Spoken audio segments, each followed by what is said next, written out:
25 января по 13 февраля в горной Ингушетии будет проходить фестиваль «Новый год по-альпинистски» и чемпионат России в техническом классе. Уже сейчас в рамках этих мероприятий Управление альпинистских лагерей страны организовывают мероприятия для любителей активного отдыха. Одним из первых мероприятий стало восхождение в условиях непогоды с применением определенных альпинистских навыков. Восхождение началось неподалеку от башенного поселения Бейни. Для начала был проведен небольшой инструктаж от профессионалов.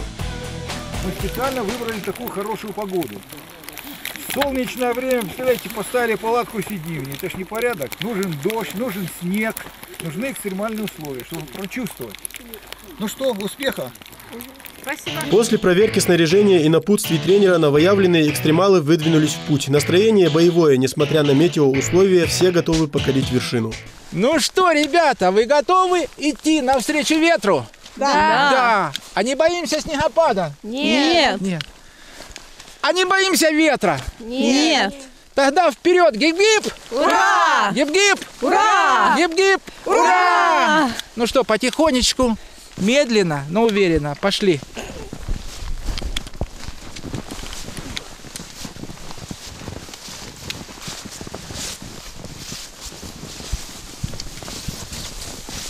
Программа «Семейный альпинизм» подготовлена Управлением альпинистских лагерей России. Это экспериментальная площадка, первая в стране. И организаторы не ошиблись, выбрав для реализации задуманного именно горную местность Джайрахского района. Таким образом популяризируют семейный альпинизм и прививают молодежи здоровый интерес к высоте. Путешествуя по многим странам зарубежья, мы посмотрели, какой популярностью пользуется спрос среди детей, подрастающего поколения в семьях.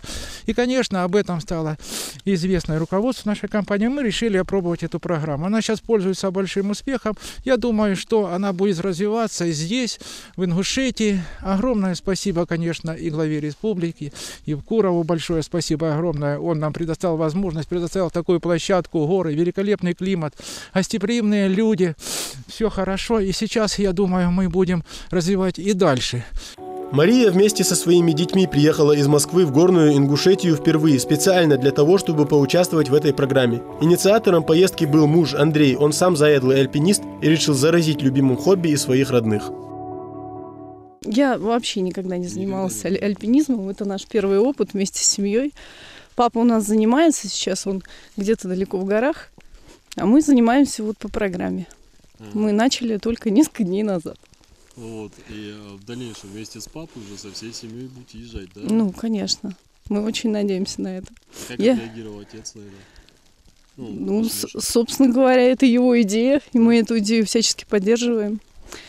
Вот, а здесь мы были совершенно удивлены. Фантастическая местность, чудесные горы, очень красиво. И я безумно вообще благодарна случаю, что мои дети окунулись в эту атмосферу и видят, и тренируются, и учатся у больших мастеров.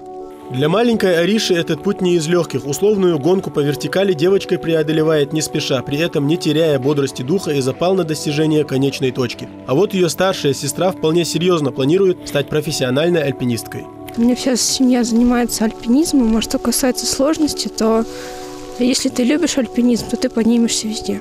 Можно и сказать сложненько, и легко. Дойдя до склона Столовой горы, участники приметили место для палатки, установили ее буквально за считанные минуты. Этому навыку также обучают по специальной программе. В обязательный набор навыков альпинистов также входит умение правильно дышать, экономить тепло тела, сделать чай из снега, правильно переодеться в сухую одежду. В этом тоже есть свои тонкости.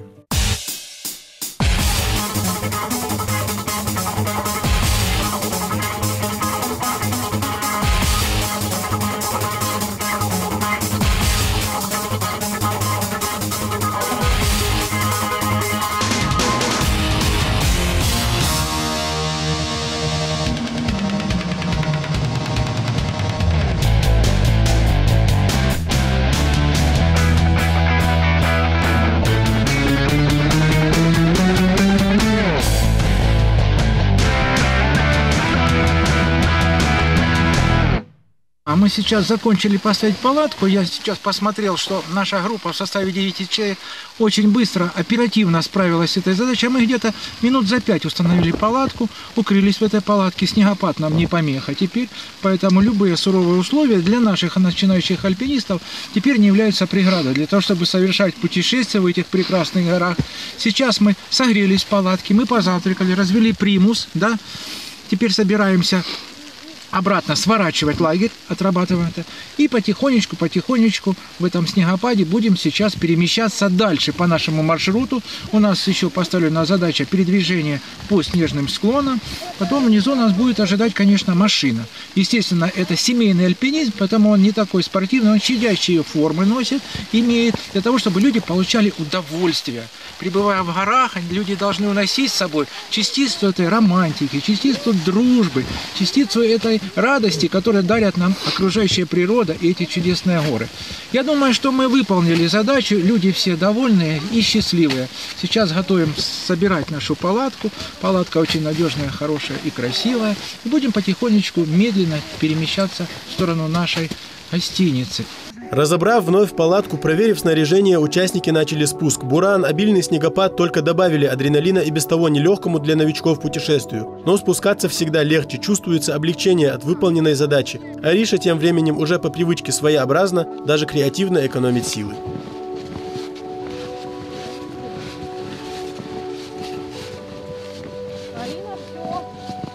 Вот так с багажом впечатлений и бурей эмоций участники восхождения добрались до машины, которая отвезет их в гостиницу. Новый год по-альпинистски у этой группы запомнится надолго. Однако впереди отдых и дальнейший план реализации запланированных мероприятий. Еще один шаг к профессиональному альпинизму – домбайский футбол. Гости Джейрахского района в рамках программы семейного альпинизма сыграли в настоящий альпинистский футбол. Суть его в том, что все члены одной команды находятся в связке друг с другом, что усложняет задачу забить гол. Ну и, разумеется, неотъемлемый атрибут альпинизма – снег. И чем его больше, тем лучше условия для спортсменов. Найдя небольшую площадку, для начала участники команд совершают небольшую разминку. 2018 год для нас по праву можно назвать футбольным, потому что именно в этом году в России пройдет чемпионат мира по этому виду спорта. Продемонстрировать свои навыки обращения с мячом именно в футбольной составляющей решили сегодня альпинисты, которые собрались в Джейрахском районе Горной Ингушетии. И, разумеется, задача выиграть Лигу чемпионов или Премьер-лигу в Англии или Италии перед этими ребятами не стоит. Максимум, который они собираются показать, это красивый и зрелищный футбол. Команды Реал Мадрид и Барселона, именно так эти ребята себя назвали, выявляют лучшего. В стартовый состав попали не все участники. В домбайский футбол играть 11 человек не смогли бы просто физически, поэтому игра 4 на 4. Ну и, разумеется, поле нестандартных размеров. Свистка не ждут, но с команды судьи, он же в числе игроков, матч начинается. На старт! Внимание! Матч! Поехали! Первые минуты больше смеха и возни на снегу, нежели футбола. Игроки одной команды связаны друг с другом в лучших альпинистских традициях. И это еще не все. Участники не позволяют сопернику забить гол, потянув того за канат. Здесь все решает коллективная работа, однако забитые голы не заставляют себя долго ждать. Небольшой перерыв, чтобы перевести дух, игроки делятся впечатлениями от старта. Домбайский футбол, он имеет глубокие корни на заре советского альпинизма. Я в то время был в Домбае, знаю историю происхождения этих состязаний в Домбае, и поэтому он называется домбайский футбол, потому что оттуда он появился. Эти были правила, разработанными нашими ветеранами альпинизма, первыми альпинистами, которые это Евгения Балакова, мы знаем, и известные барды, там Юрий Висбор присутствовал, Хижина. Появился такой уникальный, великолепный, веселый, задорный, с элементами альпинизма футбол. То есть вот такой вот симбиоз двух видов спорта, альпинизма и футбола, который вызывает бурю эмоций. Может быть, он когда-нибудь станет олимпийским, я надеюсь на это. Сегодня мы показали и сами поучаствовали в этом прекрасном мероприятии. Я думаю, что он будет даже, может быть, в Ингушетии. Мы начнем стартовать вот с этого вида спорта, развивать его. Да, а почему бы нет? Давайте, все смелые решения всегда воодушевляют. Горная страна прекрасная, да, и вот этот футбол в связках, действительно, может быть, он и пойдет дальше. История такая, что и правила этого футбола такие. Все идут в связках, да? Если лидер уходит вперед, не обязательно его догнать и останавливать. Можно при помощи веревки остановить. Это все разрешается. Запрещается только, естественно, травмировать человека, то есть бить по ногам, еще что-нибудь. Но использовать веревки, допустим, или удерживать целую тройку, это можно в присутствии правил. Поэтому здесь вот как раз отрабатываются и элементы страховки, когда человек берет и удерживает второго. То есть здесь отрабатываются вот эти движения позы, и в то же время игра с мячом, захватывающие, действует на всех, поднимает настроение, воодушевление, сплачивают людей, команды. Я думаю, что это надо развивать. Здоровый такой зрелищный вид спорта. Какие у вас дальше планы, что вы намерены? Смотрите, дальнейшие планы у нас были грандиозные, а мы собирались, конечно, завершить вот эту небольшую программу, потому что мы надеемся вернуться сюда в скором времени и провести еще чемпионат по альпинизму, чемпионат России в техническом классе. А завершая эту программу, это был семейный альпинизм, тоже это стартаповский проект. Сейчас приезжают семьи, то есть маленькие дети и их родители, отцы ходят на серьезные вершины, а с детьми занимаются квалифицированные инструктора. И поэтому это очень хороший симбиоз, который помогает людям тоже всей семьей приехать сюда. И все вместе. Заканчивать мы хотели на Казбеке, но такая погода, что сейчас вот говорят снегопады, 12 лет такого снегопада не видели. Сейчас на Казбеке лавины идут, очень опасно. И мы решили заканчивать его здесь, вот на этой вершине столовой, которую вы можете показать панораму. Мы будем завершать вот этот небольшой отрезок нашей программы. И через 3 дня мы провожаем наших гостей отсюда. Они все получили массу впечатлений, здоровья. И вообще прекрасная страна, вы знаете, она небольшая по размерам, но очень красивая. Я много о ней слышал, меня приглашали сюда, я приехал впервые, и я с восхищением смотрю на все, что какие большие перспективы здесь можно. И я буду помогать в этом развиваться. Игра продолжается уже в более активном темпе. Команды явно разогрелись, но стоит понимать, что в условиях высокогорья, да еще и с альп-снаряжением, в неудобной одежде, усталость дает о себе знать достаточно быстро. Поэтому и ошибки нередки. Итог – пропущенные голы. Один из игроков считает, что у команды соперника было явное преимущество. Нужно обязательно организовать реванш. Скажите, как сложилась игра для вашей команды? Как ваши ощущения? Как вы видели, там вот Месси нам мячики подавал параллельно? Да, было дело. Как-то не сложилось, он не встраивался в нашу команду, мы его решили на мячи. Он к теплому климату больше привык, поэтому он не готов. Да. Он не по нашей части. Игра сложилась негативно. Так играть нельзя. Они нечестно. Вот у них самый ценный член команды, это девушка Маша, да. Она сразу уловила, что мячом бить не обязательно, главное веревки дергать, да. И всех, кто у нас пытался забивать, она всех сражала своими секретными приемами. Это нечестно и неправильно. Вот, собственно, меня сразили 3 раза, поэтому мы 3 гола и не забили. Маша во всем виновата, вот она. Желаете взять реванш? Только Машу в свою команду заберу, тогда точно реванш будет. Без Маши никак. Маша у нас такой игрок.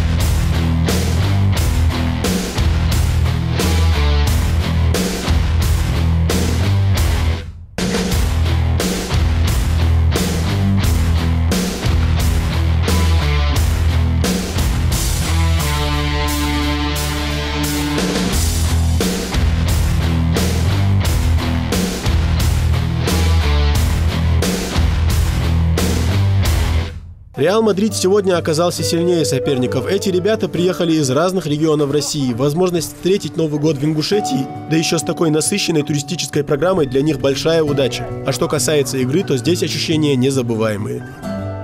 Я вообще системный администратор, программист. Вот.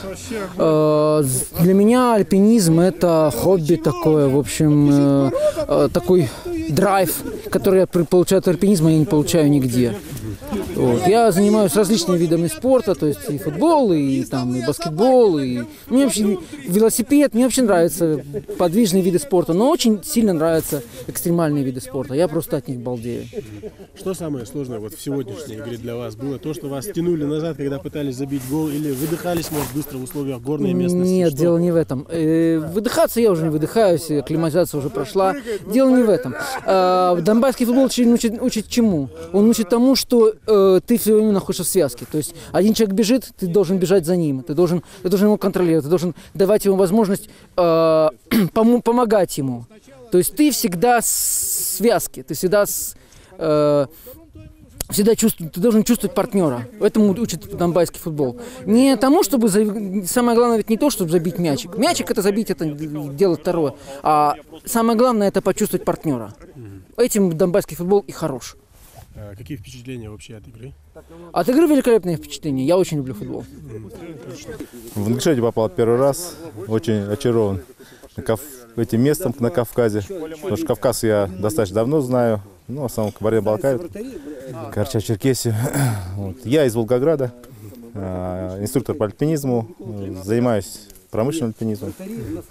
Что для вас вообще это направление в спорте значит? Насколько оно для вас важно? Как хобби или как смысл жизни, можно сказать? Что? Нужно, наверное, можно сказать, как смысл жизни.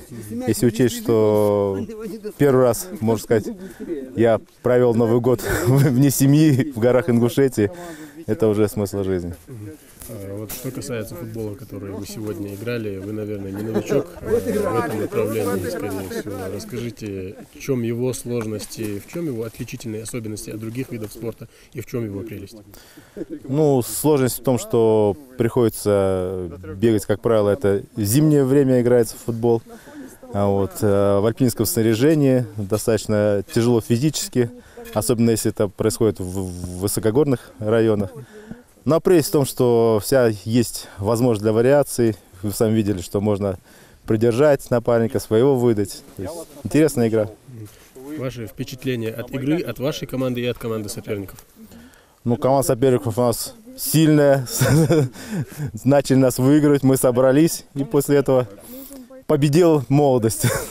Это лишь один из насыщенных дней, что проводят в регионе гости, а совсем скоро ожидается новый поток туристов в преддверии чемпионата страны по альпинизму, который стартует в горах Ингушетии в конце месяца. Интерес к этому виду спорта заметно возрастает. Как раз до того, как приедут опытные профессионалы, на штурм горы Цейлом выдвинулась группа гостей, разумеется, в сопровождении инструктора. Это было еще одно из запланированных мероприятий. Изначально план был таким, что покорять гору участники мини-экспедиции будут по самому легкому маршруту, однако погода внесла свои коррективы. Отделение начинающих альпинистов, пройдя курс подготовки по этапу начальной подготовки, пройдя все теоретические и практические занятия здесь внизу, совершались зачетные восхождения на вершину Гайкомта.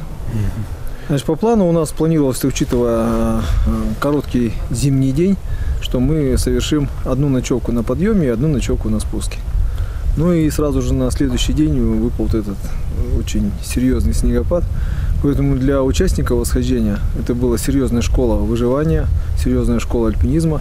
И все навыки, которые они успели приобрести до этого восхождения, пришлось применять уже в боевых условиях, можно так сказать. Поэтому для многих это казалось, вот это альпинизм. Но в принципе все с честью справились с поставленной задачей. То есть не было никаких внезапных, непонятных действий. Все слушали инструкторов и грамотно выполнили всю поставленную задачу. Снега было очень много, неожиданно много, так как я уже не первый раз на этой горе, но иногда уровень снега превышал 1 метр. То есть можно было, и лавина опасна, и много снега, и холодно, и мокро, и в палатке нужно жить 2 ночи. Серьезное мероприятие получилось. То есть можно сказать, что вы как профессионал удовлетворены действиями этих ребят, которые с честью прошли выпавшие на их долю испытания нелегкое. Ну, да, планировали изначально, что маршрут более легкий будет. Да, безусловно, это 1Б, но это явно не 1Б для начинающих альпинистов. Здесь было все. И ночевка в серьезных условиях, и спуски попеременно с использованием всех элементов веревок, всех элементов и техники альпинизма. Ну и, соответственно, подъем по всей красе в таком глубоком снегу.